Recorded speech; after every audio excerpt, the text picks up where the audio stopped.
Di Kota Palembang, Sumatera Selatan, saudara penderita ISPA terus meningkat menyusul kualitas udara yang kian memburuk.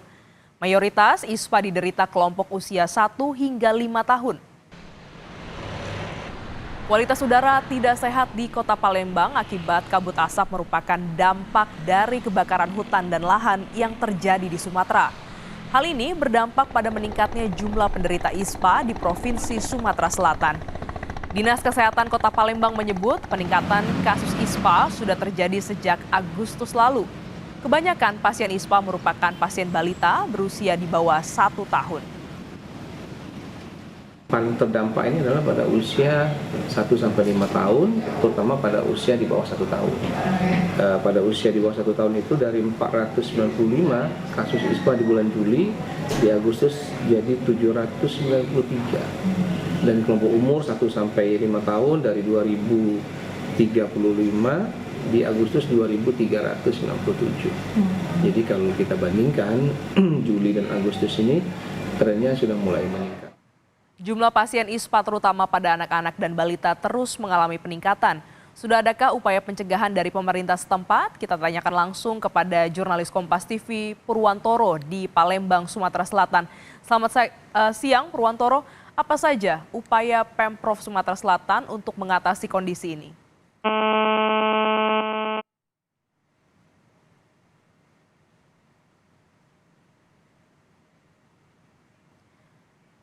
Purwantoro, nampaknya masih ada kesalahan teknis dengan jurnalis Kompas TV Purwantoro di Palembang, Sumatera Selatan. Sebelumnya, saudara, kualitas udara di Palembang, Sumatera Selatan maksud kami, terus mengalami kualitas yang buruk dan ini berdampak pada jumlah pasien ISPA yang meningkat.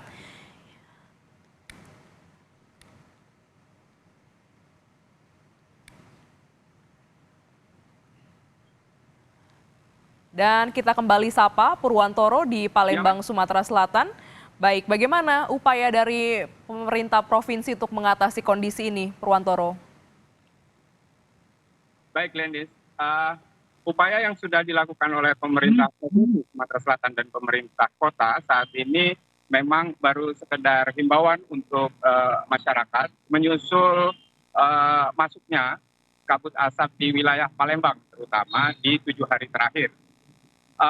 Pemerintah Provinsi Sumatera Selatan baru akan menaikkan status menjadi siaga bencana atau tanggap bencana 2 hari ke depan jika konsentrasi udara atau konsentrasi partikel padat yang terbawa oleh akibat kebakaran lahan dan hutan di Provinsi Sumatera Selatan itu meningkat. Ini baru akan ditetapkan statusnya kemudian untuk 2 hari ke depan. Namun saat ini pemerintah Kota Palembang sudah menghimbau masyarakatnya, terutama kelompok-kelompok rentan seperti balita dan lansia, untuk mengurangi aktivitas di luar rumah, terutama pada pagi dan malam hari, dan apabila harus keluar rumah menggunakan masker. Lendis. Ya, kualitas udara yang buruk ini berdampak pada kondisi kesehatan pasien ISPA yang terus meningkat. Bagaimana kesiapan Dinas Kesehatan dengan kondisi ini? Baik, Lenis. Untuk saat ini, surat edaran yang dikeluarkan oleh Dinas Kesehatan Provinsi Sumatera Selatan untuk kabupaten dan kota, ini untuk menghimbau semua dinas kesehatan yang ada di kabupaten kota untuk membagikan masker kepada masyarakat, terutama di daerah-daerah terdekat dengan Ogan Komering Ilir, Ogan Ilir, dan beberapa daerah lainnya untuk segera secara masif atau bergerak melakukan pembagian masker. Untuk sementara baru itu penanganan yang dilakukan karena status kebencanaan atau status bencana belum ditetapkan oleh pemerintah Provinsi Sumatera Selatan.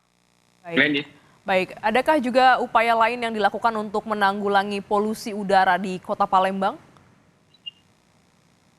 Saat ini Satgas Karhutla sebenarnya memiliki subsatgas untuk terkait hal-hal ini. Namun saat ini konsentrasi Satgas Karhutla Sumatera Selatan saat ini masih melakukan upaya-upaya pemadaman yang ada di lahan-lahan gambut dalam di Sumatera Selatan. Untuk nampaknya untuk penanggulangan polusi udara masih berupa himbauan yang dilakukan untuk masyarakat agar mengenakan masker di luar rumah dan mengurangi aktivitas di luar rumah pada malam dan pagi hari. Glendis. Baik, terima kasih jurnalis Kompas TV Purwantoro langsung dari Palembang, Sumatera Selatan.